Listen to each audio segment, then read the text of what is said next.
We have unanimously passed a law to incorporate the Convention on the Rights of the Child into our law. It needs some further amendment before it can be commenced. But within that, it provides important remedies and access to justice through the courts, but also through things like impact assessment, and requires much more involvement of children and young people in decision-making and provides accountability for when they can't be done. There's so much more happening globally, so I want to really move to our exciting speakers, but I would like to highlight that the right to protest being absolutely essential and being recognized as an important part of education, an important right.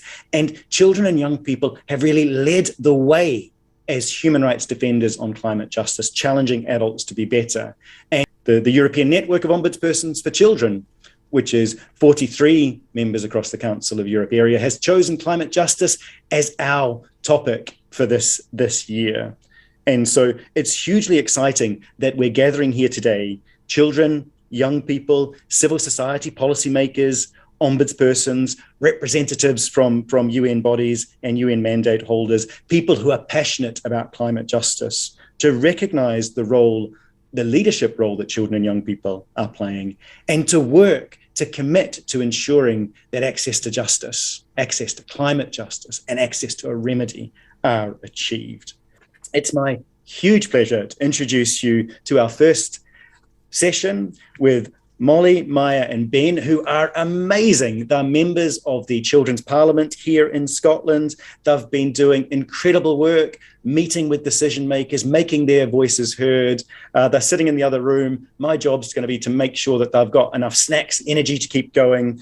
But it's my huge pleasure to pass to Mikiko Otani, the chair of the UN Committee on the Rights of the Child, who will be in conversation with Ben and Molly and Maya. And Mikiko, you're one of our huge heroes. It's lovely to see you joining us there. And I pass to you now for this fantastic conversation with the members of the Children's Parliament. So do you think that adults also talk about the climate crisis and justice, but you have your own ideas? Can you share some of your ideas, recommendations to the adults, what we should do about climate? My call to action is climate education, because I feel like it's important to teach children and adults, because in schools we've been taught the bare minimum, barely anything about climate change, because we've been poorly educated, because in school we've been only taught not to litter. And we need to be taught about the bigger picture, like what's happening about travel, our lifestyle, our diet. And I think schools should teach us maybe where our food,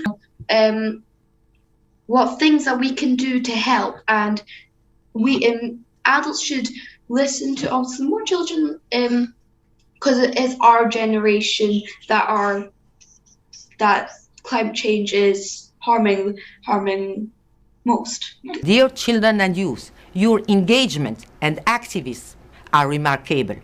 Tired of empty promises from the adult world, you are taking action worldwide, organizing and supporting each other to be part of the solution. Fortunately, the International Human Rights Framework provides us the tools to ensure that children are not overlooked or left behind. In July 2015, Scotland became one of the first countries to adopt the Sustainable Development Goals, and the SDGs sit at the heart of our National Performance Framework. The clear links between children's rights and the SDGs must translate into concrete, joined-up action domestically as we work towards 2030. Excitingly, following decades of campaigning from children, civil society and my office, the Scottish Parliament will, in the next few weeks, fully and directly incorporate the United Nations Convention on the Rights of the Child into our domestic Scots law.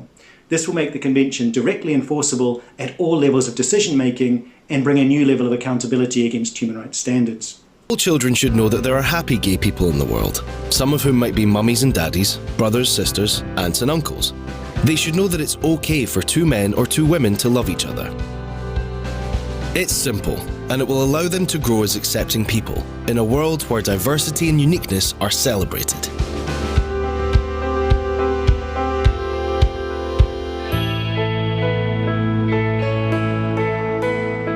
Children in early years in primary schools are like sponges. They soak up information at a fantastic rate. What they take in and the messages they receive and internalise at this age are vital in the foundations of becoming effective contributors, successful learners, responsible citizens, and most importantly here, confident individuals. Children, between the ages of 3 and 5 years old, they start to develop their own sense of gender identity. For the vast majority of children, this will match the sex that they are born with. Boys will identify as boys, girls will identify as girls. For some children though, this is when they start to identify with a different gender, or with both genders, or with neither gender. Being constantly placed in gendered situations or having gender expectations forced upon them can be very challenging for all young people.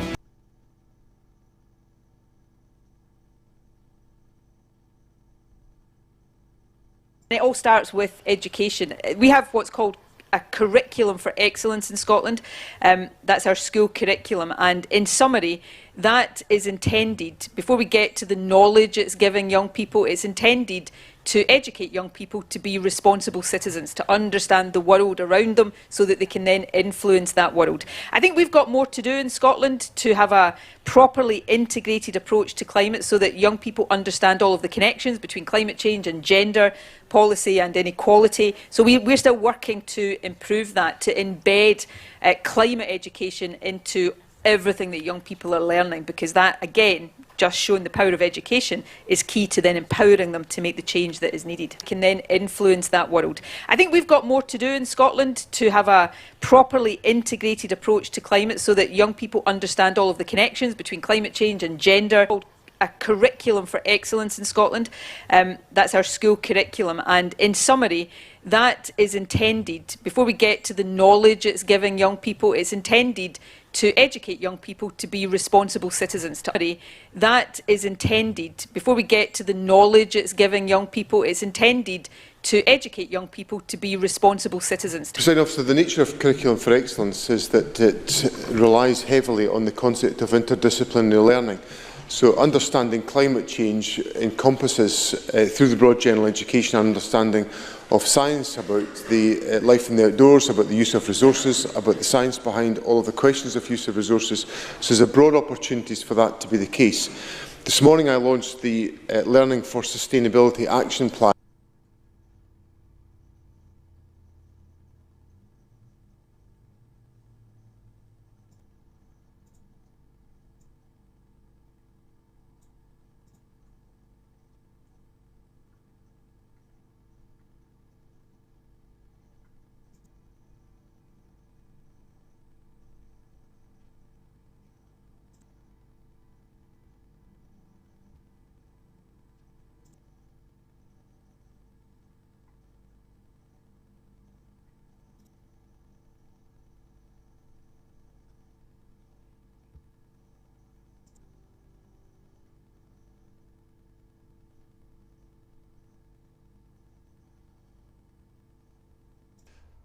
Well, apologies that that took a bit too long, around about 8 minutes or so, but the reason that I put that together there was simply to showcase the fact that there seems to be a rather malevolent culture in Scotland, there has been for some time, when it comes to targeting our youth, whether that be the SNP and their curriculum for excellence, their obsession with implementing all things sustainable, essentially transforming the minds of our youth from a very young age into little political activists, promoting LGBMs and the T bullshits, promoting climate change, of course, promoting anti-racism, promoting progressivism, and promoting this idea that we will have to move towards a socially just and equitable world, promoting global citizenship, etc.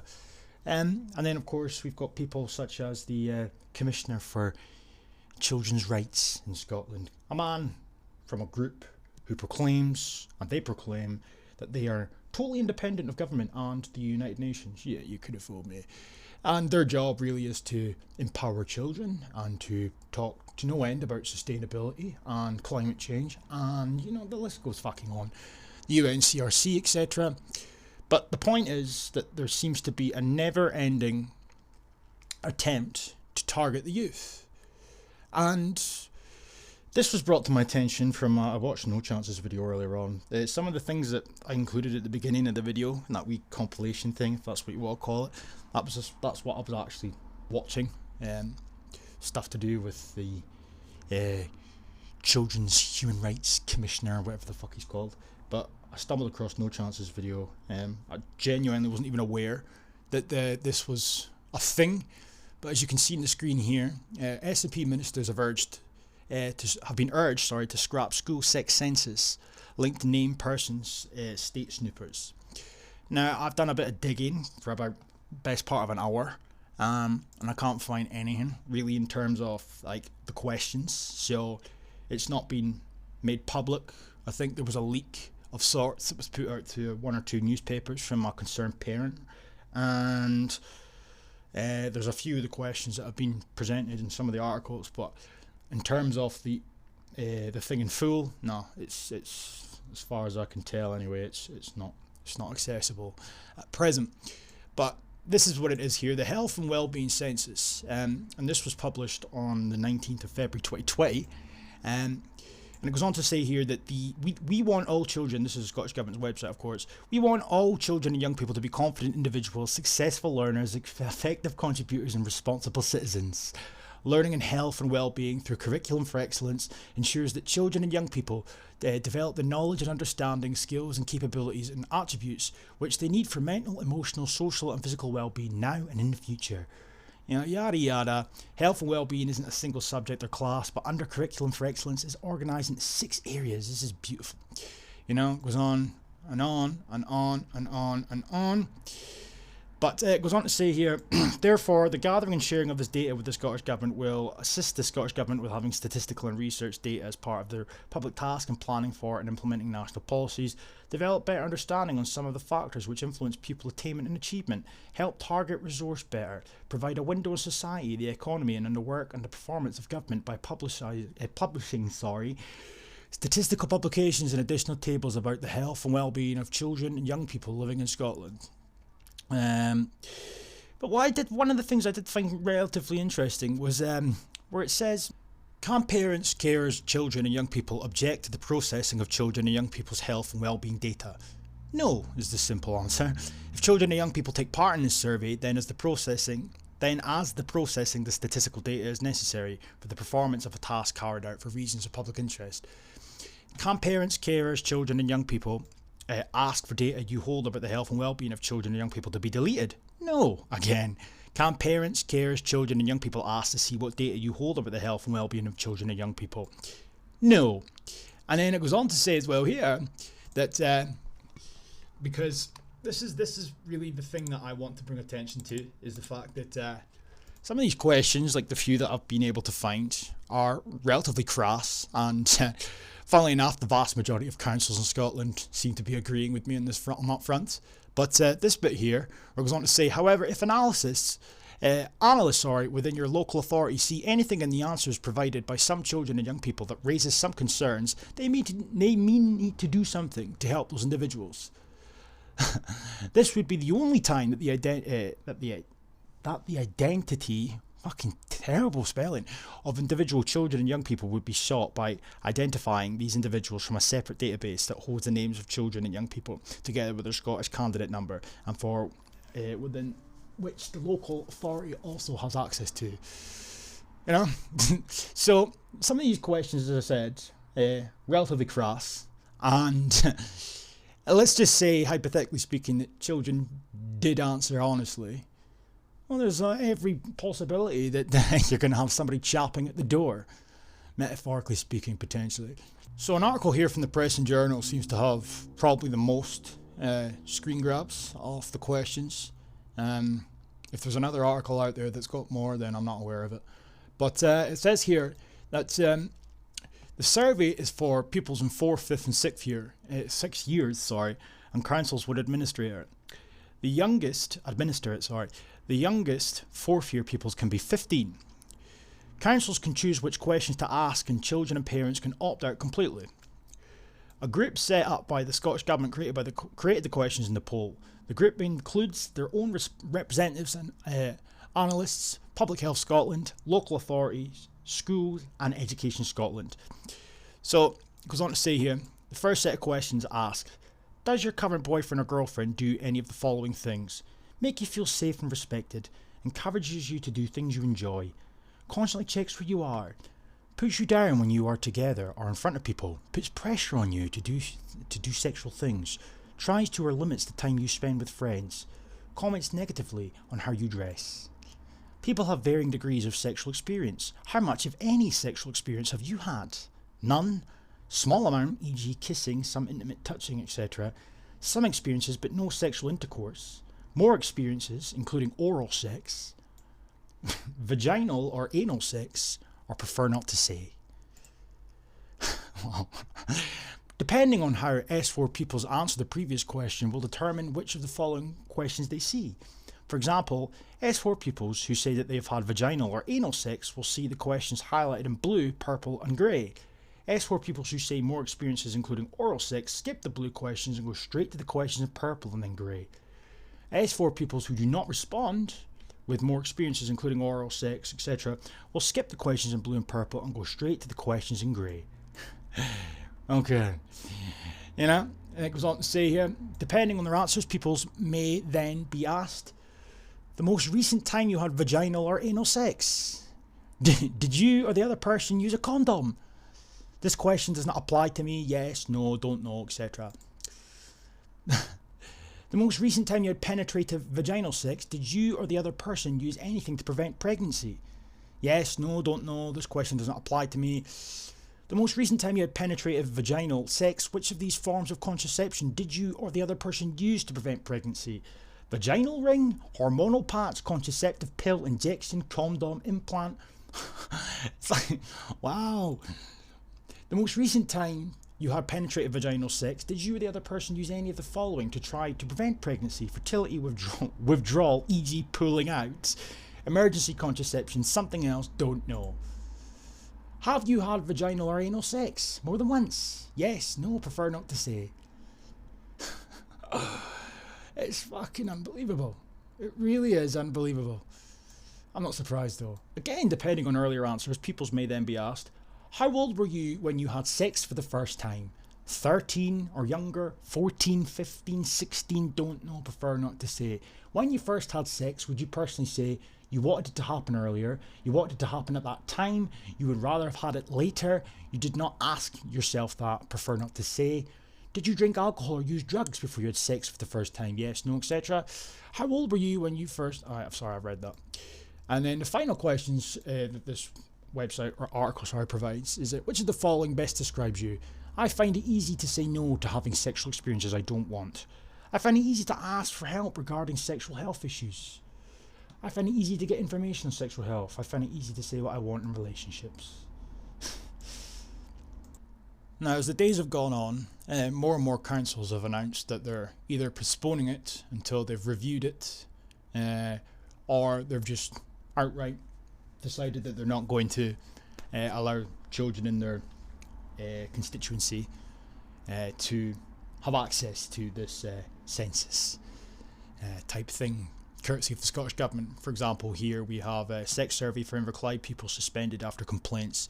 With the article going on to say here that council chiefs have suspended work on a Scottish Government exercise which asked children a number of sexually explicit questions as part of a health and wellbeing census.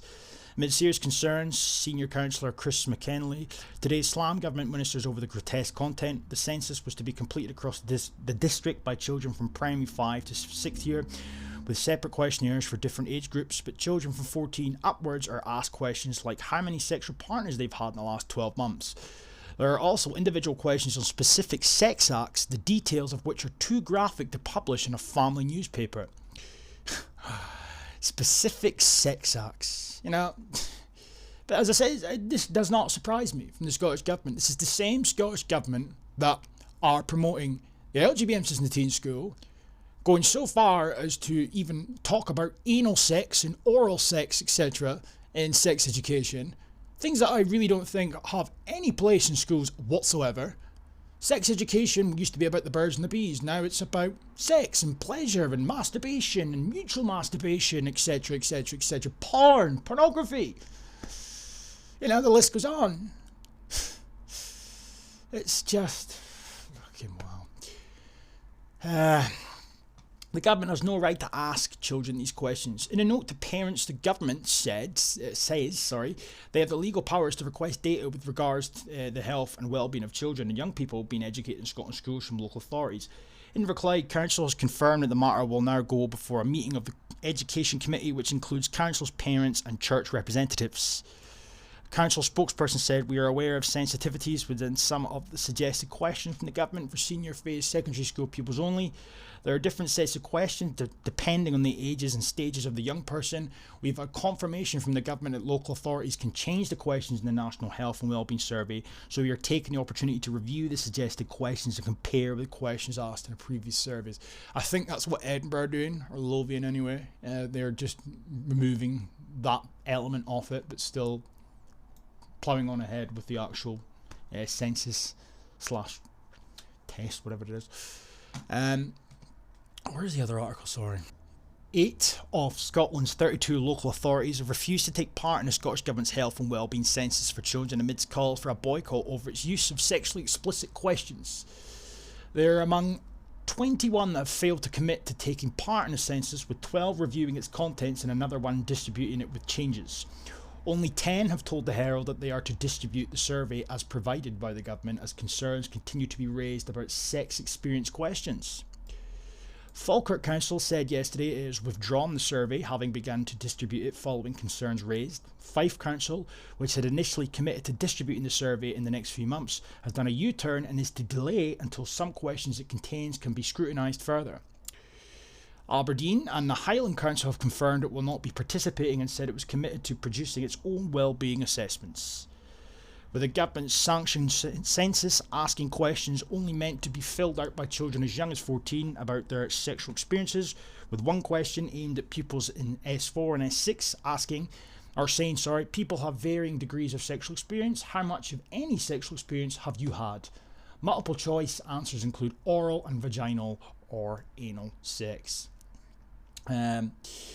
Information is also requested on whether contraception was used, as well as drinking, drugs, etc. With local authorities have been asked to get local P5 to S6 children and young people to fill in the health and wellbeing survey in this 2021 to 2022 academic year. The questionnaire is due to take place during class time and is estimated to take around 40 minutes to complete. Falkirk Council have said, "We have decided to no longer circulate this survey. Some schools who have already circulated it will be in contact with parents shortly, asking them to disregard the questionnaire. We recognise the concerns of a number of parents and carers, and in line with many other local authorities across Scotland, have agreed not to proceed any further." Fife's U-turn came after Conservative councillor Kathleen Leslie brought an urgent motion saying a closer look was needed as to why the survey is necessary and the questions that will be asked of which year groups. The Scottish Government is requesting to add to its already burgeoning collection of data to snoop around what our young people are doing in their lives and outside of the classroom. Not only what sports and activities they enjoy and take part in, but what their sexual preferences and endeavours are. Now, of course, you're going to get people on the other side of the argument that are going to make out that they're just simply trying to paint a picture of society and they're trying to, be able to create statistics or implement policies, like tackling young pregnancy, etc., etc. But the fundamental point remains the same here, that these are grotesque questions that they have the gall to ask or plan to ask children. And that's what they are. They're children. Teenagers, children. And as I said, it doesn't shock me at all that the SNP and the Greens, of course, would endorse something such as this. It's the same as the transgender guidance that came out a few years ago. They never even took a fucking millisecond to read through it. Gave it the green light, gave it the go-ahead, only to then retract it about a year later after one of them actually finally decided to read it. But it's Scottish Government all over, though. It's the Scottish Government all over. What the fuck? I'm at a point where I just find it difficult to just lose my temper nowadays with these wankers. Who really are just, they're supposed to be governing the country. They're supposed to be public servants to a certain extent. They're supposed to be acting upon what they were elected to do, not giving the go-ahead to ask children perverted questions such as that. Not to completely brainwash children at every given opportunity. Not to slowly tiptoe towards degeneracy when it comes to sex education in schools. No. Fucking hell. It also pries into whether a young person has a boyfriend or a girlfriend. That sort of question in and of itself is deeply personal and could potentially impact the young person who's struggling with their sexuality. Yada yada. We're not asking for the survey to be blocked, we're asking for caution and for us to consider our position fully before considering whether or not to proceed with it. The 8 that have refused to participate are Falkirk, East Lothian, Mid Lothian, Aberdeenshire, North Lanarkshire, West Lothian, Aberdeen and the Highlands. 12 councils have said they're reviewing its content. I'm not going to read all that out. With East Ayrshire carrying out its review over what content is circulated after initially conducting a pilot at New Cumnock Primary School, where P5, 6 and 7s have already completed the survey. 10 local authorities that are distributing the census are Glasgow, Perth, Kinross, Stirling, Angus, South Ayrshire, Moray, etc. Why? I can't believe they're just going to allow that to be distributed. City of Edinburgh Council is distributing it, having excluded questions that we felt would present difficulties. The census is due to be given to kids in P5, 6 and 7, but the younger group's questions are targeted on matters such as physical activity, mental health, sleep patterns, social media, body image and bullying. It also quizzes them on how easy it is to talk to family members about things that bother them and whether their parents really care about their education. This is the SNP again. You can just sense it. This is the SNP again. Hell-bent on trying to get a window into the private lives of the people of Scotland, as that fat wanker Beta Blackford would call us. Really care about their education. I mean, you know, any parent that pays grave detail to what is now the laughingstock, which is classified as education in Scotland. Hypothetically speaking, if I had a child, and I knew what I knew, and I still covered what I covered in terms of education in Scotland and whatnot, I would make a point of re-educating my child whenever he came or she came away with any of the bullshits that they're taught in school. And I know for a fact that what they're being taught in school, what's been said to them, etc., such as shit like that, and such as the crap that's said to them in school, I've got a feeling that that hypothetical child would probably repeat what I'd said. And then I'd have a chap at the door from Sturgeon's fucking Gestapo, social services or whatever it may be. Really care about their education? No, I don't care about the crap that you consider education these days. Gone are the days when Scotland had an education system to be proud of. Now it's about nothing other than endorsing and promoting progressivism, United Nations policies and bullshit. Fucking bullshit, such as feminism and equity. Questions on the use of alcohol and tobacco question are going to children aged 12 and upwards, while pupils aged 13 and upwards can be asked about their gambling experience. Their gambling experience at 13. Five Council's head of education and children's services confirmed as early as yesterday morning in a statement that it was planning to use the Scottish Government census in schools over the next few months. A statement from her to the Herald read, "The Scottish-wide census has been designed to help us understand the health and well-being picture for young people in Scotland and the themes that emerge in the terms of their needs. It is made of anonymous, voluntary surveys developed over a number of years by the government in partnership with health professionals. The questions asked vary according to the age of the children, and the government has confirmed that these questions are age appropriate. Age appropriate to ask 15-year-olds whether or not they're sexually active. Age appropriate to ask 15-year-olds whether or not they've had penetrative anal and or vaginal sex. The information from the surveys within the census will help us to plan how we target resources and develop the curriculum to respond appropriately to the needs of our children and young people. A government spokesman has said that the census is administered by local government to provide information about the health and well-being of children and young people to help improve the support that they provide. Whilst the government has worked with stakeholders to design a set of questionnaires, it is for local authorities to determine which questions they actually ask. Oh, fucking course, passing the buck of, That doesn't really negate any blame as far as I'm concerned, because the reality of the matter is you still gave the green light, or the SNP in general gave the green light for questions such as that to be publicised in the first place, irrespective of whether or not local authorities decide whether or not to include said questions is irrelevant. The fact of the matter is you gave them the option whether or not they wish to include said questions or not. These questions should not be getting asked, these questions should not have been publicised to begin with, but the SNP over the fucking back as per usual. Anyway, half an hour long. It's getting a bit too long now, but yeah, you get the point, I guess.